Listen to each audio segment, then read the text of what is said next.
Hello, ladies and gentlemen. This is Jim Doty, correspondent with CNN Interstellar Interplanetary News. I'm here today interviewing the members of the newly formed Space Force USA.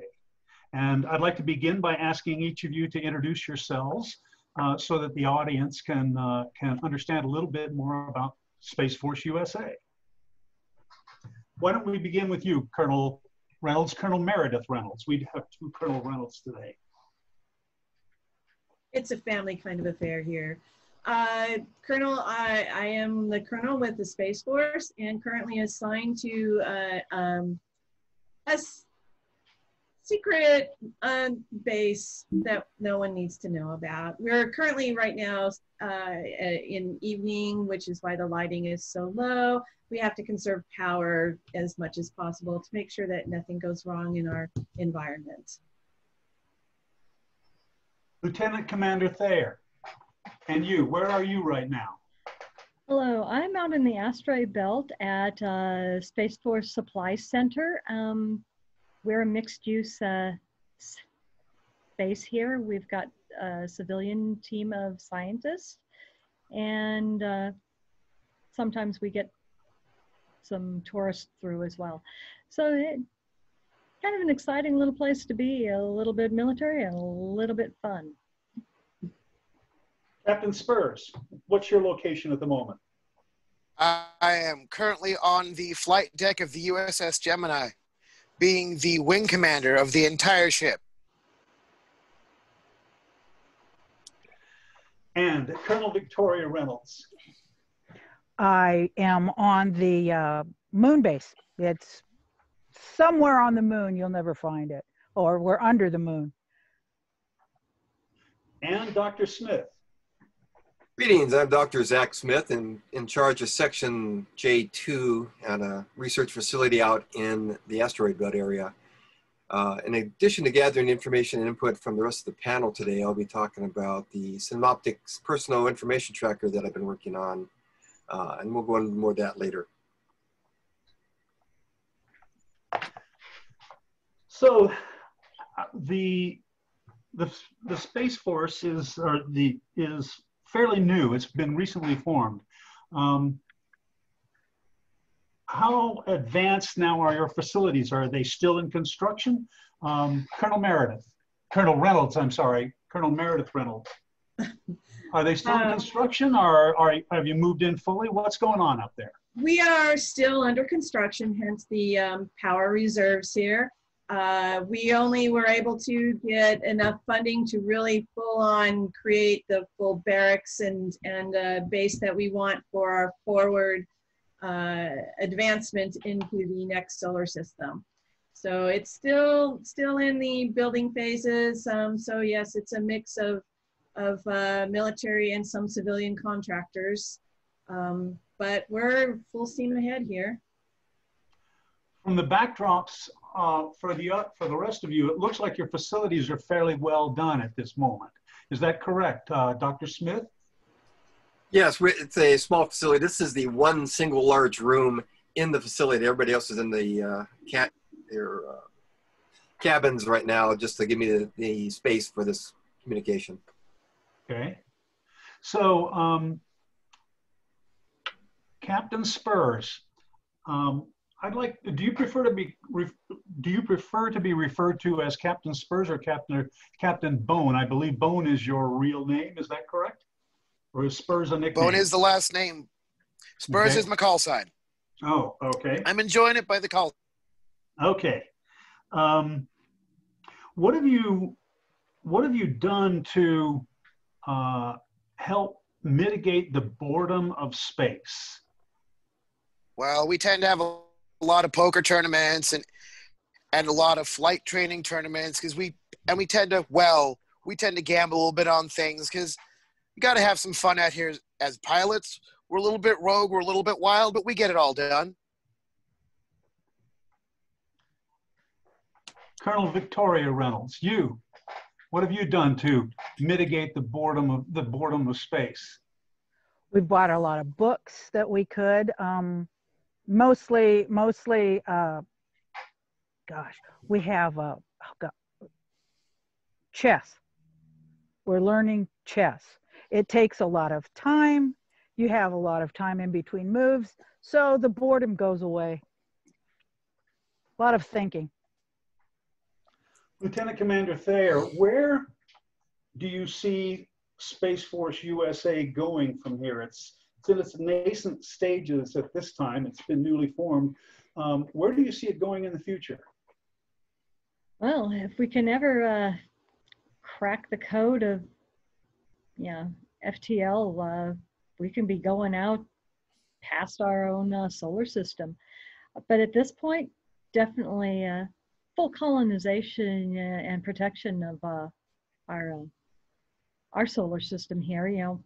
Because unfortunately, with people starting to come out here and the civilians, we have been having a little problem with, pirates. Pirates. Dr. Smith, I got the impression that you're an expert in what are referred to as the softer sciences, psychological sciences, and that kind of thing. How are all of your people coping with living in different environments, different gravitational fields, and things of that nature?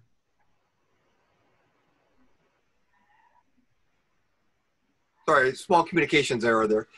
So far, everybody seems to be doing well. It is an ongoing part of our research out here to determine all these factors and more, which is why we're working on a device that will be able to incorporate and gather the information on everybody's specific well-being. The SPI, the Synoptic Personnel Information Tracker that is part of our funding, is going to be part of the Space Force kit that will go out, and it will show an analysis of each trooper's mental well-being as they're monitored doing their jobs. The aggregate data that comes in from their locations, their jobs, their tasks, their interactions will help maintain the well-being of the Corps in general. And so this information gathering will help us going forward, in addition to everything else that's being done here, as we will be able to tell how well Corps-wide that gambling games or chess or the knitting helps with everybody's well-being. Tracking their locations? Yes, within any given facility, it's monitoring where they spend most of their time. Are they depressed and spend most of their time in their rooms? Are they outside seeking, to be isolated from others? Things of that nature. So I get the impression this SPI, part of it is meant to specifically address the psychological issues of living in space. Yes, that's its primary function. How do you address, for those of you in like the asteroid belt where there's no gravitational field to speak of, how do you address the physical needs of exercise, well-being, health? Lieutenant Commander Thayer. Well, I'm in supply, so I actually help my people, even though I'm in charge, moving the stores around, and it's still physical work, even though it's weightless, theoretically. So less injuries. That's a nice part of moving large amounts of stuff around, is less injuries out here. But just moving as much as we can, of course, in our off time. Stationary bikes and whatever else you're doing. Grab your pad and pull up a book or a movie and pedal away. Because we got to keep moving, unfortunately, as much as possible. And this is a little too still for normal. So after this, I'm going to be really, really busy. Colonel Meredith Reynolds, you mentioned that you're at a secret facility. Correct. What can you tell us about that? Other than that it's top secret and no one should know about it? Not much. It is a forward base. We are out in the middle of the territories, and yes, there is the pesky issue with the occasional attempted raids by those, you know, well, it was mentioned in the news media, so I can say it, space pirates. That's been a bit of an issue, but we do have fine pilots like Captain Bone down there who give them a taste of our military might. I heard that a rumor was floating around that the space pirates were funded by a wealthy gentleman in Texas. Is that true? I cannot comment on anything of that nature, but it would not surprise me. Would not surprise you. No. Captain Bone, what's the most difficult part of handling these space pirates? Sometimes a few of them actually do know their way around a space fighter. But we've handled those pretty well. They have a lot of these ships that they're just hard to take down because they somehow with that guy have got decent shields so that we don't get them real quick. They've got shields. What do you mean? Are these powered shields of some sort?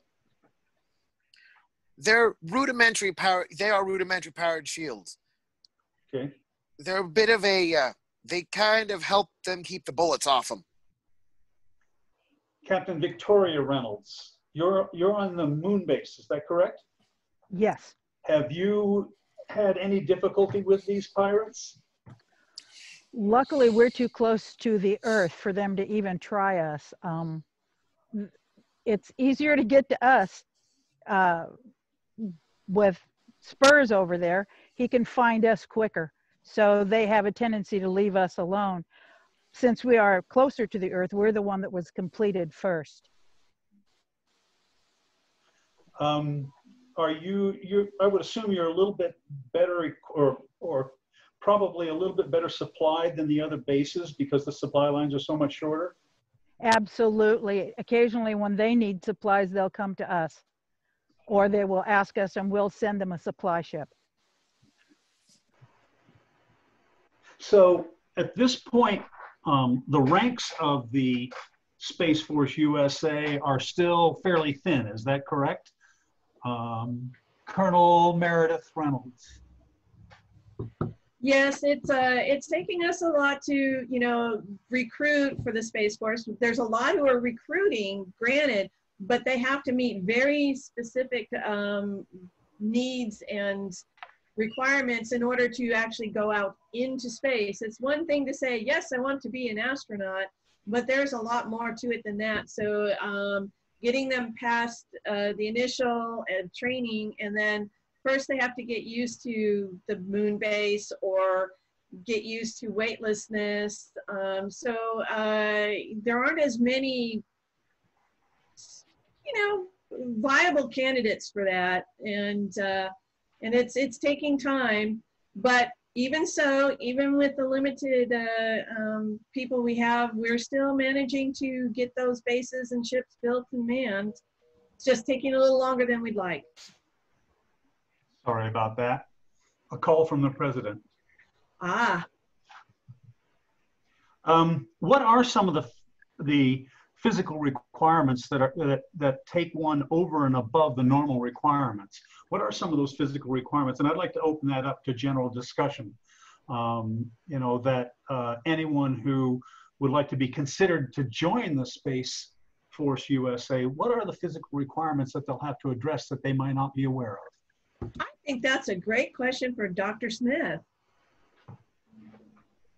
Beyond the physical requirements that go into any military organization, we need people whose reflexes are fast enough, whose decision-making processes are quick enough and accurate enough not to make decisions. Unlike on Earth, where a slight incorrect decision can result in a small problem, up here it could result into a loss of life as well as the loss of a ship or a base. So we need those people whose minds are agile enough and who have the ability to think on their feet more so than the average person. And we're hoping no space sickness. No space sickness. Yeah, one of the things you've really got to be able to handle the low gravity to no gravity. And if you have too many problems like with vertigo or, you know, anything that's going to throw you off to where you're going to be sick, we really can't have that out here in space. It's really a detriment. So they have to be able to handle floating around and not get disorientated and not get sick. Very important. As well as not being claustrophobic at all. Yeah, you can't be claustrophobic. Dr. Smith, you mentioned the kind of in passing, I think you said something about beyond the normal physical requirements for a military organization. I'm paraphrasing you a little bit there. Are you recruiting mainly from the other branches of the military, or are you, and I'm addressing this to all of you, or are you seeking raw recruits who haven't had any military service before? Do they have a path to membership? Well, from my point of view, I'm simply a research facility trying to help with the mental aspects of being in space. The recruits and where people are recruited from are better off answered by the other members of the panel. I'd say because we are a mix of military and construction that, yeah, we are tapping into civilians, and they do have to meet the rigorous physical aspects of it as well as some of the mental, but have no interest in being in the military side of it. So yeah, we are dipping into any sources that are viable and can meet our standards. And we should have that boot camp up pretty soon. So yeah, right now we are mostly from the other existing services, and we're looking forward to our first training facility for boot recruits. Where do you think that training facility will be located? That should be on the moon. On the moon. Mm-hmm. Okay. So you'll be training raw recruits from the ground up, no pun intended. From the dust up. From the dust up. Are you using civilian contractors? I don't mean. Unfortunately, we don't have enough CBs and Army Corps that are qualified. So yeah, we have to actually use civilian contractors as well, especially those with that can acquire high clearances. Like I said, my facility where I'm at, we're actually a mixed use facility anyway. We kind of rode piggyback to do a supply center out here, you know, to help supply the other areas. But the facility that I am at is actually a predominantly civilian and a research station. So, given the long supply chains and lengths of flight, how do you, and again, I'm going to address this to the overall group, how do you anticipate requirements that might be more than a year out? And I say this because the transit time from a moon base to a Mars base could be as much as a year and a half. How do you anticipate things where you've got a round trip of 3 years? There's a lot of discussion between myself and Mer. We have to get things set into place, and she's the one that makes up her mind what she needs first, and she's very, very good at that. She's got a lot of foresight, and we trust her decisions. It's part of what I'm doing out here in the asteroid belt. I'm kind of in between going out further and home. So that's why there's a supply center here, is to help further our reach into into our solar system. So yeah, it's really important. And this also makes us vulnerable to pirates, unfortunately. Yes, our supply chain is vulnerable in that respect, but we do have several ships that are constantly on the go. So even though it is a year and a half, we have several different ships that are in various degrees and ahead and behind, so that there's like a constant flow. And yeah, those pesky space pirates do like to try and hijack a ship every now and then, but our cruisers are going to take care of that pretty darn soon, I'm sure. And in the meantime, in the meantime, our scientists are working on the FTL drive and other ways of getting us out faster, which means we're going to attempt to try and capture a few of these space pirate ships in order to analyze what they use for power sources. You mentioned cruisers, which is a pretty significant military craft.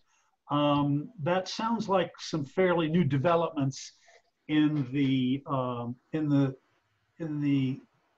technology of warfare, given that it's out in space now, not on the ground or in the ocean. What are some of the differences with the military capabilities of a space cruiser compared to what we might think of as a cruiser on the ocean, on one of the oceans of this planet? Ooh. Well, they're in space. That is not for me. I'm a base commander, and you know, we did not think to include one of our ship commanders. That was prior to coming here, I actually did spend time on one of the ships. Despite the name of cruiser, think of it more of like one of our subs back home. So a little smaller and a little more closed in. Okay. So, you know, it obviously, these are small and fairly agile craft. Our carrier, the Gemini, is the larger one that actually can scramble some planes. As a matter of fact, I wonder if the Gemini ran into trouble because we seem to have lost the captain. I was wondering that myself. Yeah. I wonder if he got called to duty. He might have. Oh, well, Godspeed to him. Hopefully everything's okay. Well, yeah, these are small, really streamlined craft. And like I said, think of them more like space submarines, but, you know, being our smaller ships for attack. What kind of weapons do they deploy? Well, right now, because ballistics still actually work in space, ballistics.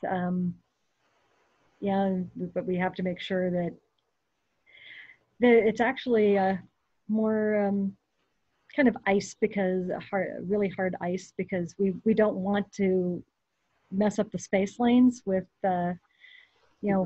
debris. So it's pellets of ice that are shot out, and they're actually quite lethal to what they hit in space, because despite the fact you don't look like you're going pretty fast, you're actually still going pretty fast, and the trajectory, once we send it out, it keeps going. So these weapons are more ballistic weapons as opposed to explosive?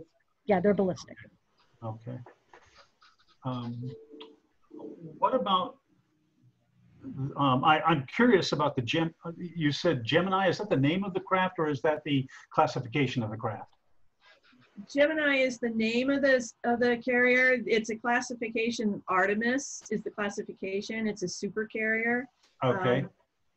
And it is the largest ship we've ever built. And it has a very large crew, and it will, I think it has at least 40 fighters, I think it is. We still have to look on that. That's not one of my better things, but the Gemini is just one of several ships we have. Okay. Have there been any, what engagements have occurred so far with these pirates? that seem to be a nuisance for you? Again, Captain Bone would be a better one for that one since he's on the Gemini. There have been some, well, I guess really can't go into that now. Yeah. Yeah, it would reveal a bit too much information if you understand what I'm saying. Top secret. Yeah, that's pretty much things we can neither confirm nor deny how many or the details. Yeah, of losses or successes, Mm-hmm. or the incursions of these, rabble. Although they are getting sneakier. You are getting sneakier. Did you say that? No, they are getting, the spacecraft is getting sneakier. They're getting more clever. There's nothing wrong with sneaky if you're fighting sneaky, Very well said. We'll send the destroyer. Send a destroyer. So a destroyer sounds like a larger craft. All right. Yes, we have the John McCain.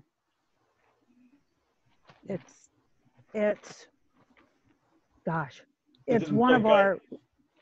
When I hear destroyer, I think of guided missile destroyers, things of that nature. Is that kind of weaponry they're carrying? Yes, it's kind of hard to have missiles in space, no? It's more of, as she says, it's an ice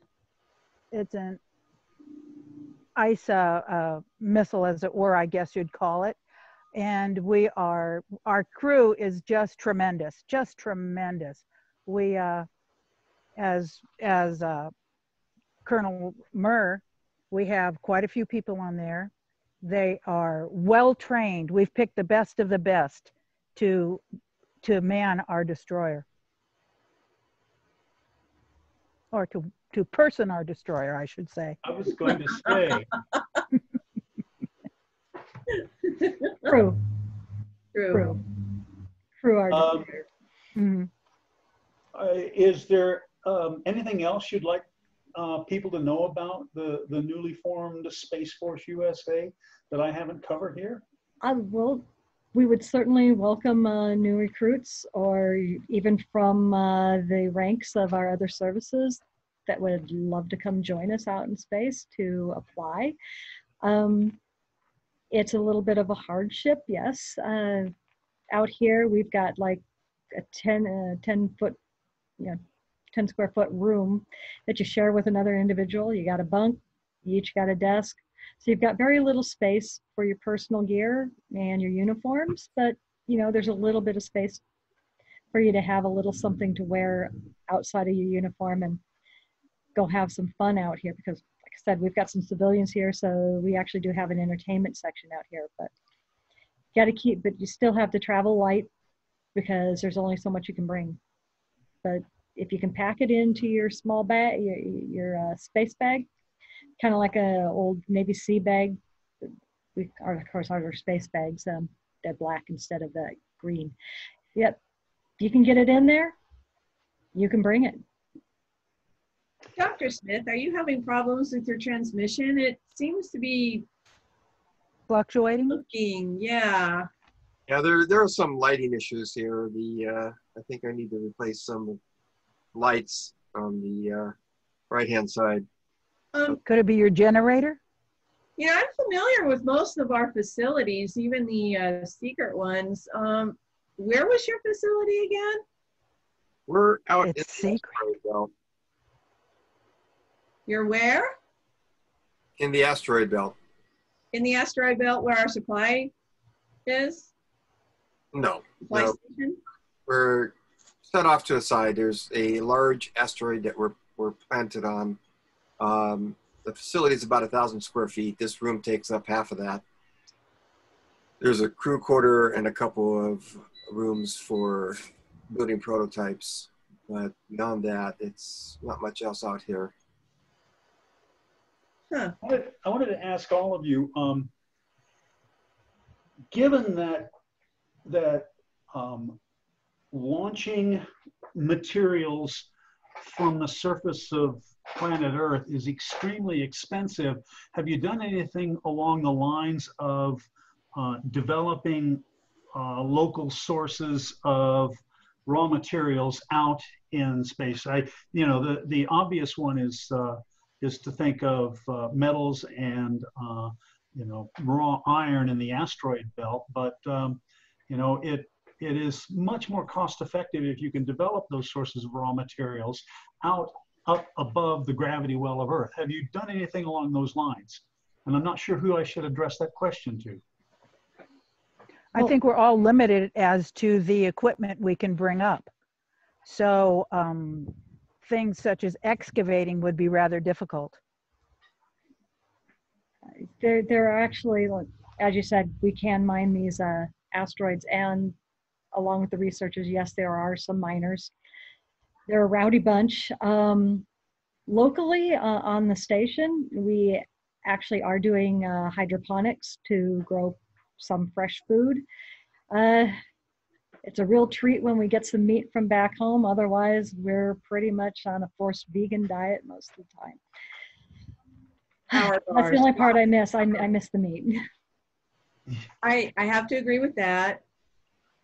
I was not aware that you were limited to a vegan diet. Are you completely limited to a vegan diet? Like I said, every once in a while we get some backpacked meat, and then it's a nice feast. But raising animals on the station is not really ideal, so that's coming from Earth still, especially out here. And we'd have to have a much larger facility and something to where we could keep the smell of raising animals out of the main airways. Lots of enzymes though, because those beans are killing us. When they invent mini cows, will be good. Sounds like you're one step away from living the way they did in the 16th and 17th century, where the ground floor of the house was actually the barn. So let's hope we don't end up reverting to that. Any closing comments from any of you that you might like to make before we? Yes, Lieutenant Commander Thayer, do you have any of your people out amongst the asteroid belts that might be able to do some scanning? I received an interesting text, and there's some suspicions about activity out there. Huh. Space pirate activity. Oh geez, yeah, yeah. Oh man, I hope not, boy. because we were expecting one of our shipments with meat. Oh no. They found out. Well, yeah, I'm thinking. Can you check and make sure? Let me. Ask them to check for signals. I just have this bad feeling. Yeah. Yeah. Yeah. Can you check that? Great. And get back to me right away. I've got somebody checking on that. Oh, I hope not though. Yeah. Have we got anybody in the area that can help that? Do you know where the Gemini is currently? Is it anywhere near you? I think they were en route for a Liberty. I'm sorry. Yeah, I'm sorry, sir. Space pirates take precedence. Yeah, I believe they were en route to us for Libertyport. Like I said, we've actually got an entertainment area with the civilians here. So you have a situation happening right now? Is that what's going on? Yes, I think we need to do this signal override. We need to possibly switch to a different channel if that's possible. Can we do that? Signal. I'm working on it. No, I think we're good. We're good here.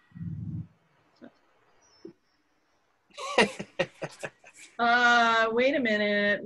What happened to you're not Dr. Zach Smith? Hey, What's going on here? Yeah. Yes. Oh man, did our call get pirated? It got pirated. you've been hijacked. Yeah, Oh, good luck finding the Gemini. It's in battle right now. That's why it's offline. Yeah, obviously. damn it.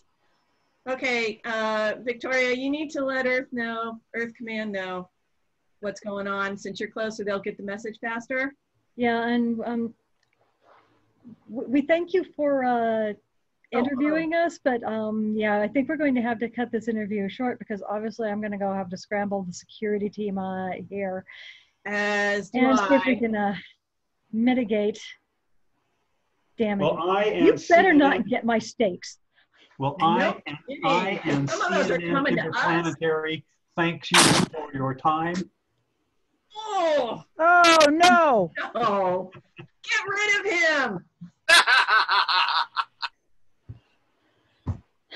Oh, Command's going to hear about this. Oh, They set this Scramble. up and they set us up. Oh, they well, definitely said us. thank you, Mr. Doty, for your, Yeah, but we need to take care of this.